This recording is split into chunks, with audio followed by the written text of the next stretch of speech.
Hello, mixtresses and mixters. This is Mixtressrae, and you're watching Mixtress video. Kind of want to have like a little ghost in the shot. Can I have a little ghost in the shot, please? I'm gonna turn on the candle. It's a fake candle, but it works best for this particular situation. Okay, he's here. The ghosts are with us today. Okay. I'm doing an unfair comparisons between Tantric Dakini and Goddess of Love Tarot. I have spent about a week at this point, slightly less, 5 days, with Goddess of Love. And it's been an intense beginning of a relationship with the tarot deck. So, and I've been like kind of going back and forth, like, how do I want to talk about this? And I think I finally figured it out.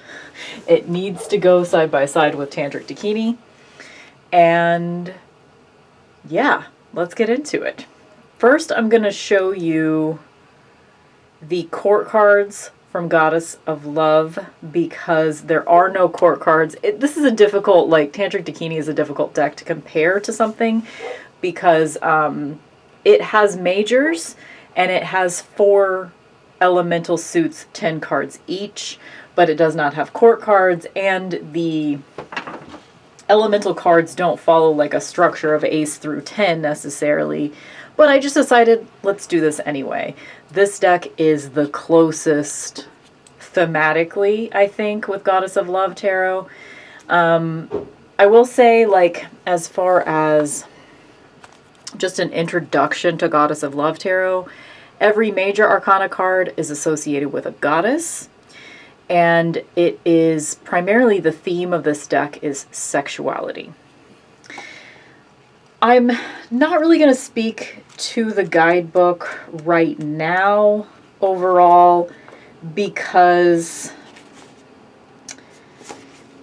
as far as my opinions on it, because it's still very early days, and I am very sensitive to language. I'm very particular about language. So far I'm not vibing super well with the guidebook. However, I think it's well written and I think it's unique. One thing, just to give you an overall structure. So here's the Fool card. We have a description, affirmation, journal, prompt, and a ritual. We have that with all of the major cards. And then once you get to the minors, we have still affirmations and journal questions, but only 1 page each, and no rituals. Or no, we have the astrological correspondence, but there is no goddess correspondence in the minors. The court cards, I'm going to keep this open because I'm going to try to remember to tell you when we go through the majors which goddess is associated with which major card. The court cards are redone. Instead of page, you have maiden. Instead of knight, you have witch. We just have queen for queen. And then instead of king, you have crone. So I'm going to go through the court cards really quick just because I'm showing you every other card in this deck, but there's no direct comparison to court cards and Tantric Dakini. So let's do that.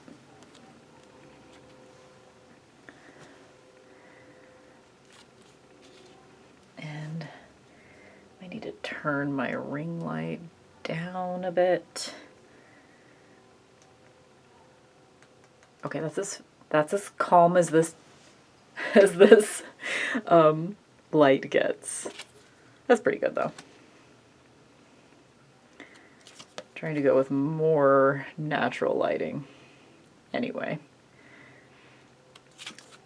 So Goddess of Love is a collage deck. I do not know if it was digitally created or not. I suspect yes. But it was digitally created. If it was digitally created, then it was in more of an analog style, which I appreciate. So the art is absolutely gorgeous. There is a pretty clear color scheme throughout the deck. It is mostly, I mean, it has all the colors, but it heavily leans on red, pink, and green. And I'm in love with the art, and I'm in love with the color scheme. I will say for me right now, again, I'm just at the beginning of my relationship with this deck. The guidebook, my experience of the guidebook versus my experience with the cards themselves without consulting the guidebook, it's not meshing well for me. And I do think that it might just be me on that. So for now, I am kind of setting aside the guidebook and allowing myself to create my own relationship to the cards. Although I do think the guidebook is, like I said, I think it's unique.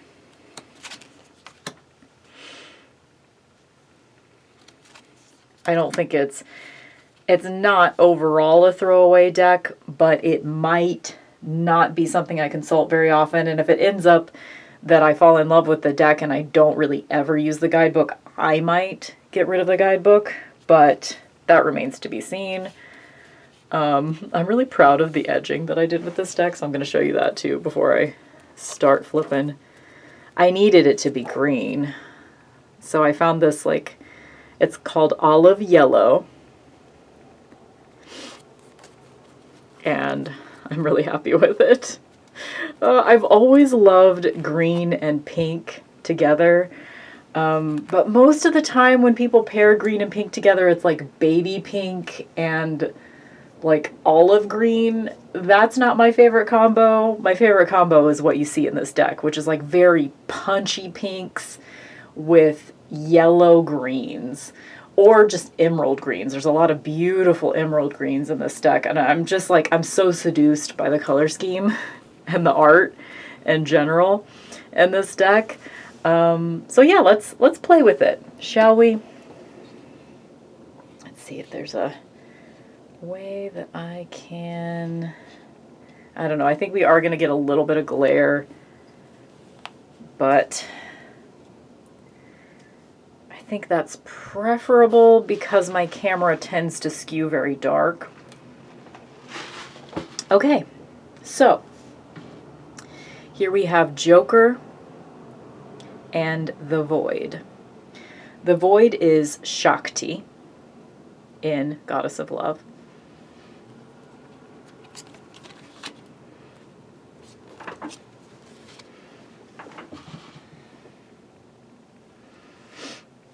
Mercury and the Enchantress, which is Kurukula, which I believe is a Dakini, right? Dakini of magic, enchantment, and enlightenment.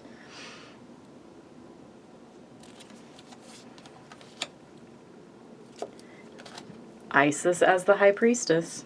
We've seen it before. And it is also in both of these decks.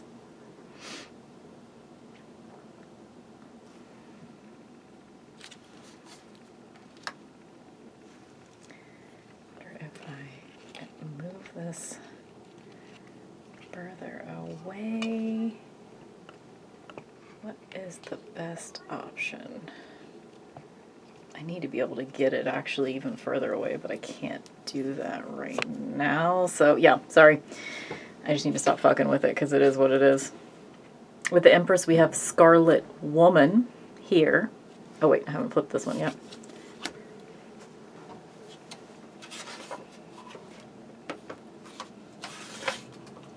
And the goddess is Venus, of course, our goddess of love, for Goddess of Love Tarot. And it's Kali here or that's how I view it anyway. There's a lot of Kali imagery in Tantric Dakini.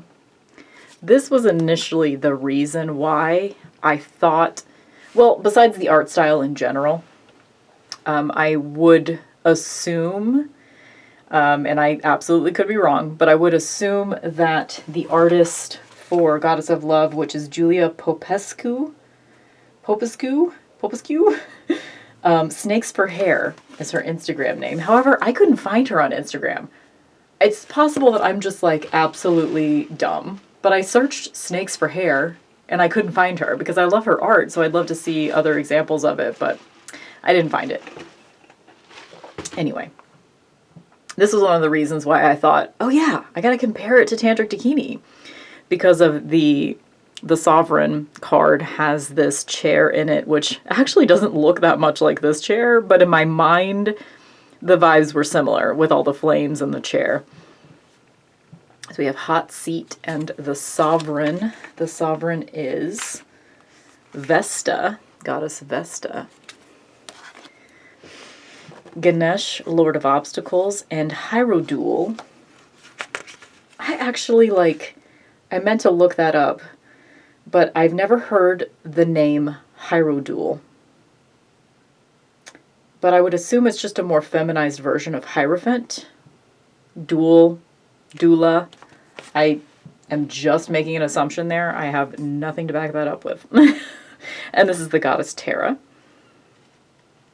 which is interesting correspondence to Hierophant. Like, for sure, this tarot deck, Goddess of Love, is a challenging one for me, but I welcome the challenge.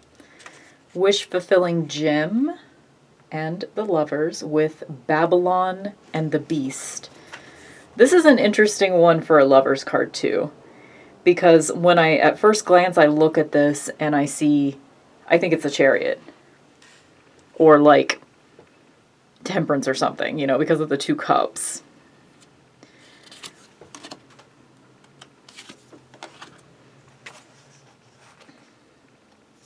Cremation, Ground, Meditation, and the Chariot on the right with Goddess Freya. Oh, we're going to have to switch these around.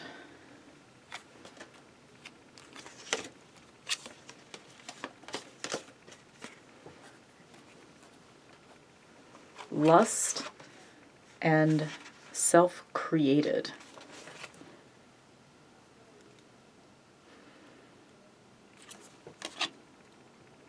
Oh, and Rati. This is this art does it for me, man. It really does. Then we have Way Through for the Hermit card. And Demeter is the goddess on the right. Wheel of Great Time. Again, we're getting Kali energy. A lot of Kali energy in Tantric Dakini. The more time I spend with Tantric Dakini, the more enamored with it I am. I don't consult the guidebook often. It's like one of those guidebooks that you'll know what I'm talking about if you have this one. It's one of those guidebooks that sometimes it makes no goddamn sense. And other times the way that it doesn't make sense makes sense to you. It's a very particular vibe. So it's not a throwaway guidebook for me. However, sometimes when I go to it, it's throwaway for me in the moment, but other times it's like, yeah, man, So it's a fun one. It's an adventure using the Tantric Dakini guidebook. So we have Wheel of Great Time and then Wheel of Fortune. This is Sheila Nagig on the right. And we have Living Goddess for the Justice card and Balance with Persephone. So just for funsies, let's look at Demeter and Persephone together. Demeter was Hermit.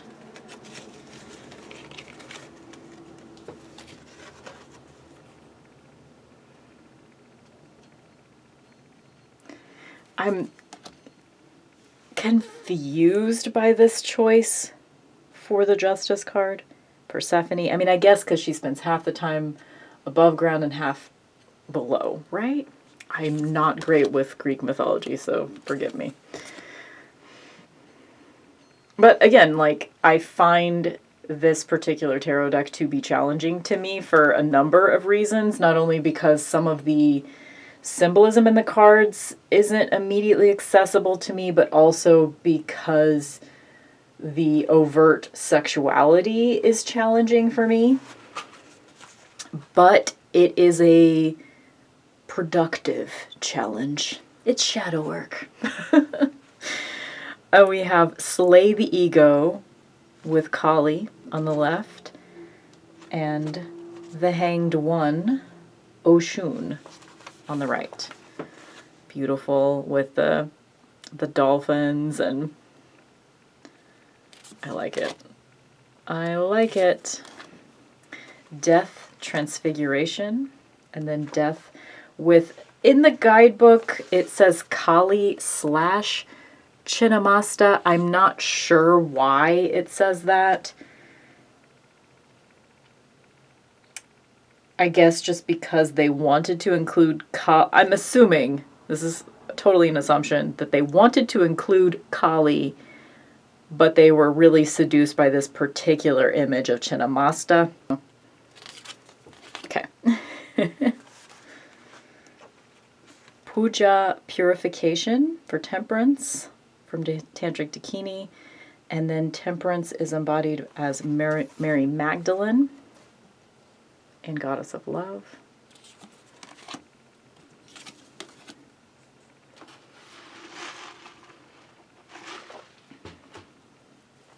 Ally, and just the Devil with Goddess Lilith.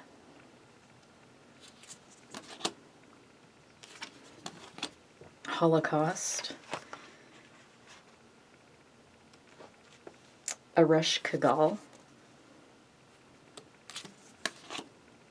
Island of Jewels, and this is Inanna, right? Yes, Inanna.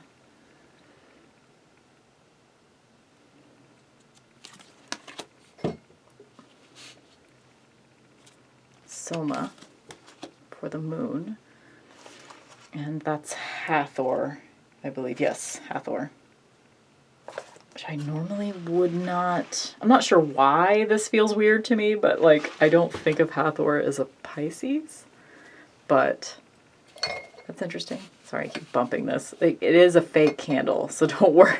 I'm not about to set anything on fire. I did put a real candle in it at first, but the top of the little ghost's head was just getting so hot that I had to put a fakie in there. Phoenix and Sekhmet. Oh my god, how beautiful is this fucking sun card. I'm getting, I can't remember how he worded it, but Sylvain, if you're watching, I'm very much getting the way that you described Barbara Walker's feminism is the vibe that I get from Goddess of Love Tarot. It's obviously very different art styles, but the type of feminism that Barbara Walker gives you is the type of feminism that Goddess of Love gives me, if that makes sense. It's that sort of like, you don't fuck with this bitch, because she might even be a man-hater. Some days, she has some hatred. She has some sacred rage. So... speaking of sacred rage, love seeing Sekhmet in the Sun card. We have Transformation for Judgment. The Holy Whore is what it says, is Inanna and Ishtar, the erotic votaries and temple priestesses who have worshipped the erotic divine feminine over time.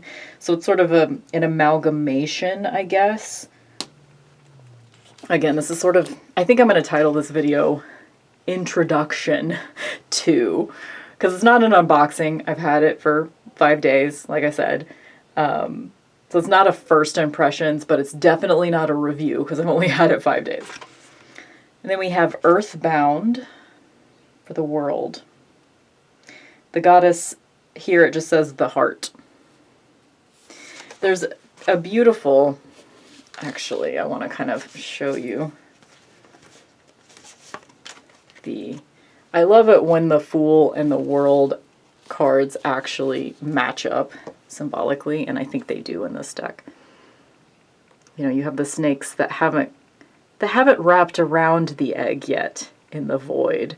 And then I just feel so much more of a synthesis of the elements here with the World card, because you have this sacred heart with the flame and the snake and the flowers and the wreath, and I'm into it. When I first heard about this deck, I don't know, I was judging it prematurely for sure, but a couple of my friends, that's how I found out about the deck. I hadn't actually like seen a video on YouTube or anything like that. I just had 2 different friends show me, like, send me like flip throughs or just tell me about the deck. I've been keeping this Sarasvati little figurine with Goddess of Love. I just noticed it in the corner of my eye. I'm like, let's put it in the shot. So thank you to both Gita and Dolores, who both recommended this deck to me, because y'all know me well. You know me well. You're like, I think you're going to like this one. And I do. And let me say, like, I can't believe I'm, 22 minutes in and I haven't said this yet, but it's very affordable too. Like, if you've seen it around, like, and you're like me, like, I just assume everything is outside my price range, and I sometimes just don't even look things up anymore, which I'm comfortable with that. That's, if things come to me, they come to me. But this one cost me less than $20. And I think it's worth it. I mean, if you are really drawn to this artwork, like, this is obviously like a deck with very unique artwork, so I would say that you probably need to like the artwork to get into it. But I definitely am. This deck reminds me of a lot of decks that I have not chosen to buy in the past, because it was just outside of a price range that I'm comfortable spending. So, like, it kind of reminds me of Lioness Oracle, which I would still love to have one day, and I probably will get it at some point.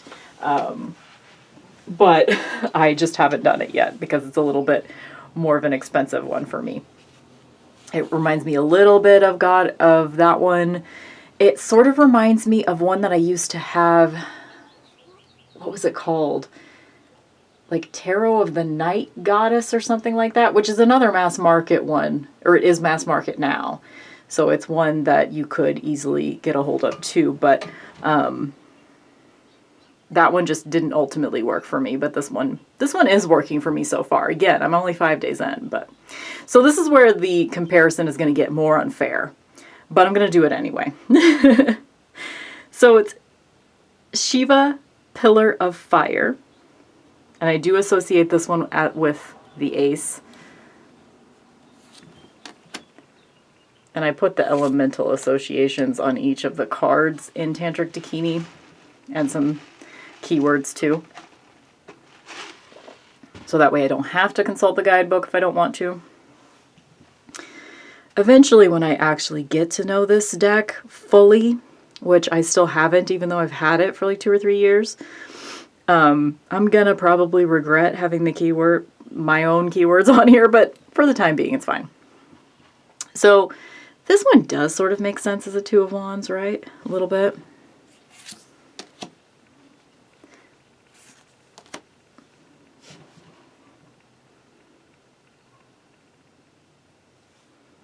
Burning Bush. Yeah, this is working as a 3. Yeah. As above, so below. Temple of the Heart. I think this is actually helping. It's helping me understand both of these decks better to look at them next to each other. I think they actually, they might be friends. I'm gonna actually check and see if I can fit them both in this leopard bag, I might see if they like living together. See how it goes. Guardian. Kali. Protection. The 5 of Wands. Okay, yeah.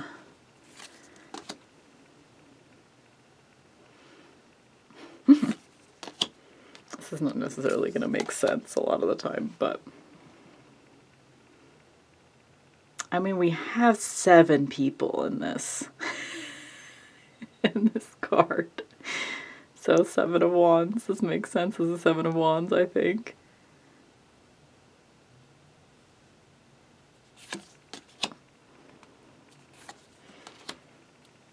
Kundalini awakening. Serpent power.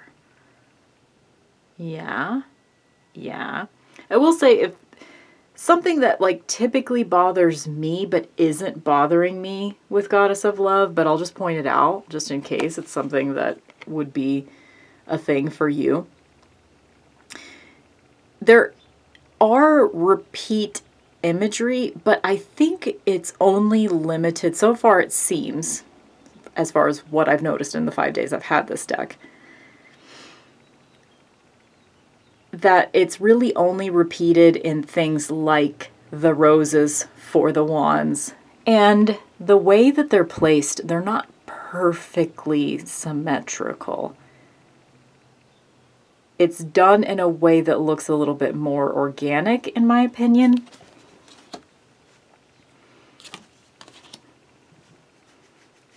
Wait, did I do that right?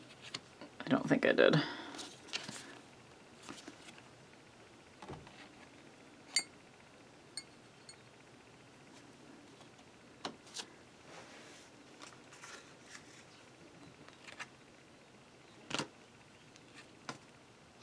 Okay. I'm confusing myself. I think this is right. Blow your mind.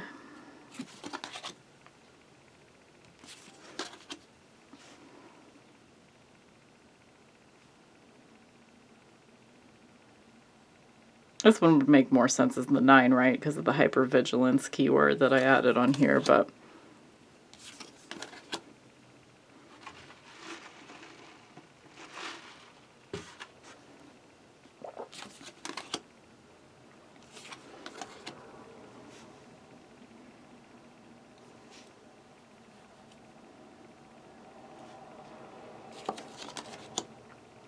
there's a pretty clear color scheme, at least with the cups and the pentacles in Goddess of Love. With the cups, you have this water background with almost, if not all of the cards. And then you have this pink background for the swords. Whereas the wands, also pink background, but it is a slightly, it's more of a lavender pink with the swords, and it's more of a pink. It's hard to tell the difference in person though, honestly. But then you get to the pentacles, and you've got this gorgeous emerald green background that, ugh, it's making my mouth water. I love it. I love it.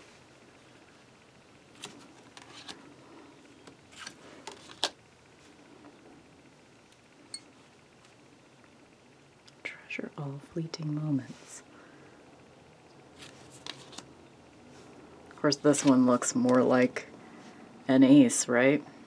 So, truly unfair comparisons, but some of these are working and some of them aren't.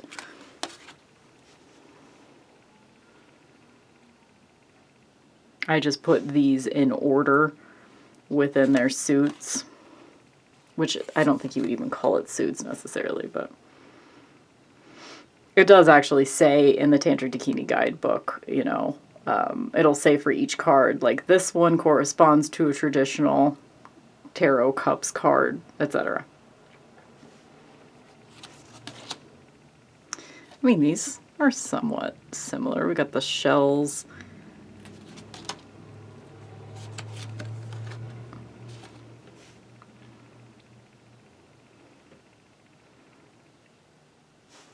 I love that ass. It's a good ass.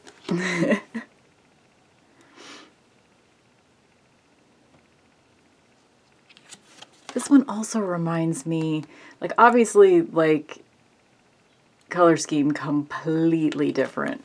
But this deck sort of reminds me of, I don't remember the exact name of it. I've never had it. It's been out of print as long as I have known about it. But La Femme d'Erotique, I believe. Sorry about that terrible French pronunciation, but is that what it was called? Another one that, like, it would be maybe fun to have that deck, but yeah.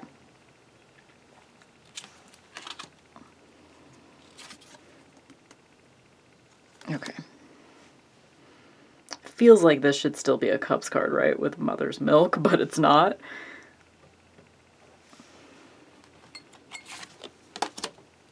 I really like this. I wonder if when this Two of Swords was being created, if it was a contender for the High Priestess card, because we still have Isis and we have the two pillars. But I have always sort of thought of the Two of Swords as being a very High Priestess energy, so this makes sense to me. It's one of my favorite cards in the deck, actually.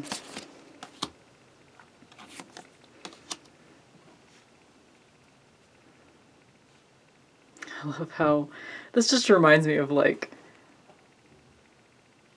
80s goth album artwork. I don't know, something about the eye with the rose and the swords. And Three of Swords is one of my birth cards. And we're in Three of Swords right now as I record this, astrologically.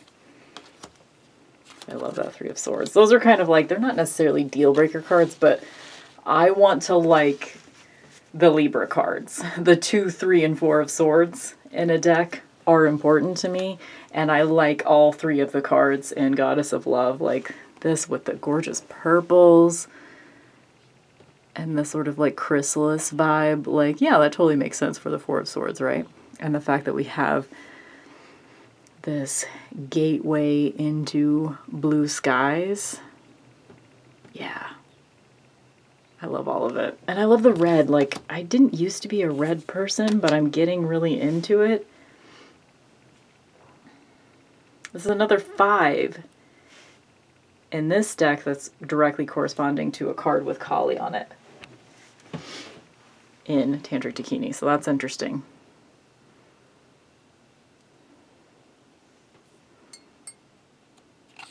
Seems to be more of a love energy with the swords, because I think we're going to see, if we haven't already,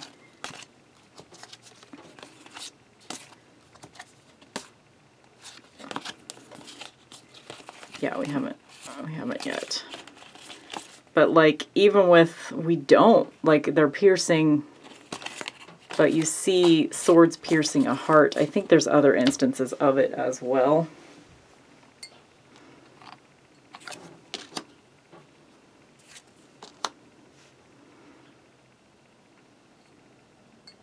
Cosmic Carrot.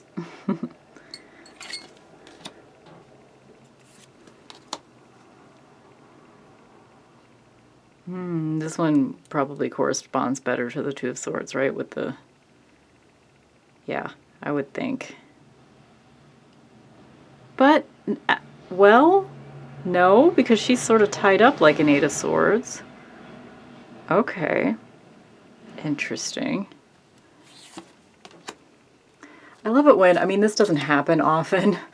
Like, so don't go out buying decks meaning for this to happen. I mean, it's an accident when it happens, and it's a happy accident. But I love it when you get a new deck and it somehow deepens and intensifies your relationship with another one. Like, I could probably count on one hand the number of times that's actually happened.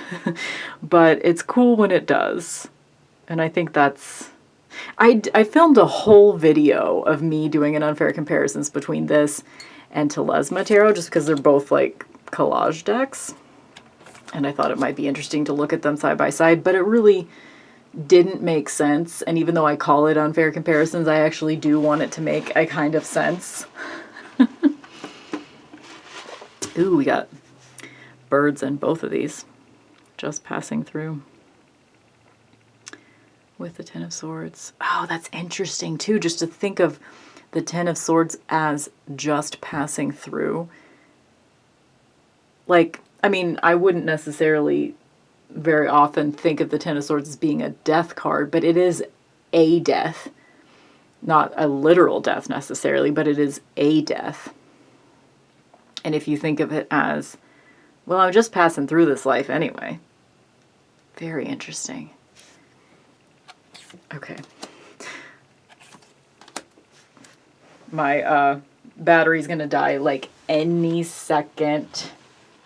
So let me get out another battery here. I'll just keep going until it cuts off. So sorry for the clunky transition that's about to happen. Okay, Ace of Pentacles, Rose Garden. Makes sense.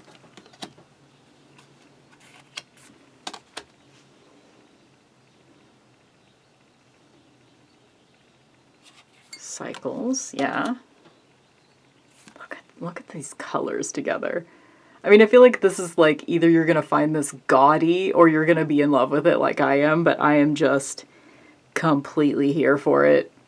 The bright pink, the super saturated emerald green with the red. Love it.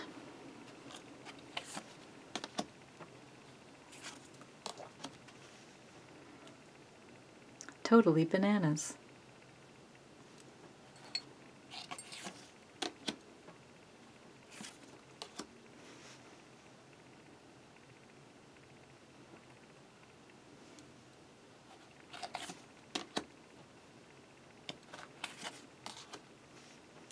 Oh, this is one of my favorite cards. The colors, and the simplicity of the image.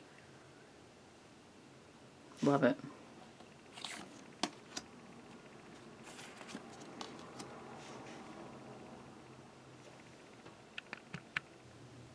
Okay, we're back with a new battery for the last handful of cards. Do you guys have, like, my camcorder, it probably is normal, but it'll, like, say it just went from, like, 46 minutes left to suddenly it was a 5. It's like, God damn it, oh my god. I guess I don't have enough time to record this video. Okay. I need better camera batteries, possibly.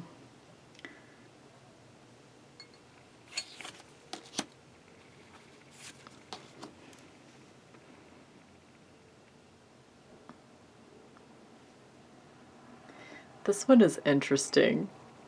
I don't know if, like, you know, if you've seen flip-throughs of Goddess of Love, but you don't have it yet, you may not have noticed. But this particular Eight of Pentacles, I don't think it's really focusing on it enough, but she got 6 tits, just so you know. If you can't tell, she do. And her little cherub friend is touching her.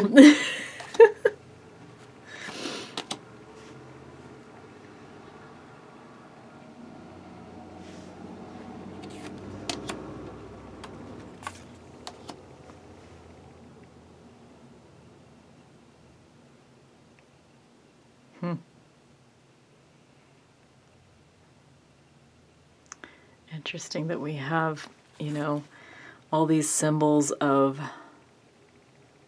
femininity with the Venus symbol, the snake, the roses, sort of the heritage of your womanity. And then the last 3 cards in Tantric Dakini. Dangerous Pussy, the past, centering, present, and the last laugh, future. So there's your unfair comparisons. Just in the interest of being as thorough as possible, as far as, like, if you're looking to buy Goddess of Love, I got these all flipped around. The cardstock, a lot of people aren't really going to like this cardstock. It's not super great, but I mean, you pay This deck is $20, so it's really not a problem. It's shuffleable, I think. Like, it works super well for me. I'll do a demonstration. It's a little thick, and the cards are slightly big. You know, it might actually be the same size as Tantric Dakini. Just interested. Almost exactly. Tantric Dakini's a little bit wider. I used the biggest setting on my corner rounder on, well, maybe not on that one. It looks a little smaller on that one. But I used the biggest setting on my corner rounder. It's like 10 millimeter. Because the corners were really uneven when I got Goddess of Love. They were kind of crunchy. So I used a corner rounder on it. But yeah, it's shuffleable. The cards are warping right now, but often, I think because I live in a pretty humid climate, often when I first get a deck, it will warp at first and then it kind of settles. So I have yet to see if, I mean, it's fine. Like, you use cards. You use cards, they get warped. It's fine. Especially if you didn't spend a lot of money on it. It's fine. This one, like, obviously I'm thinking this because of the color scheme, but I'm curious to see if, like, in the future, my life with this tarot deck, will I get it out most frequently during February? You know, is this a Valentine's Day tarot deck? There's a lot of themes of self-love in this deck, sex magic, stuff like that. In the guidebook, of course, too. Yeah, it is definitely unlike anything else I have, and I am really enjoying my introduction to Goddess of Love Tarot. Let's just see. I'm curious. This might not work because both of these decks are a bit thick. Yeah, it's probably not going to work. But just for funsies, let's see if I can fit them both in this bag. Nope, that's not going to happen. And if it does, it's going to be too tight of a fit. So, not happening. But yeah, I just want to try it. Okay. Thanks for being with me on this journey. And I'll see you next time. Bye.